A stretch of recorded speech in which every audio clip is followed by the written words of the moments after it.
আমাদের ব্যস্ত শহর, চারপাশে শুধু কংক্রিটের দেয়াল, গাড়ির শব্দ আর ধুলোবালি। এখানে নেই খেলার মাঠ, নেই খোলা বাতাসে ছুটে চলার সুযোগ। অথচ শিশু মানেই তো হাসি, খেলা আর আনন্দে ভরে ওঠা শৈশব। কিন্তু আজকের শিশুরা প্রযুক্তির মোহে আটকে যাচ্ছে মোবাইল, ট্যাব আর টিভির পর্দায়। ফলে ধীরে ধীরে হারিয়ে যাচ্ছে তাদের শৈশবের স্বাভাবিক হাসি, খেলাধুলার আনন্দ আর মেধা বিকাশের পথ। এই কারণেই কিডজোন হয়ে উঠেছে আজকের অভিভাবকদের সঠিক সিদ্ধান্ত।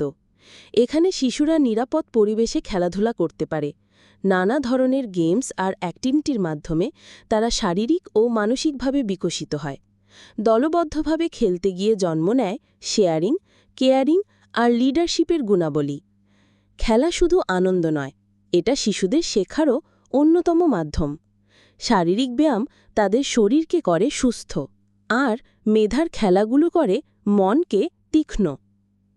সবচেয়ে বড় কথা, তারা এখানে কাটায় সত্যিকারের শৈশবের মুহূর্ত।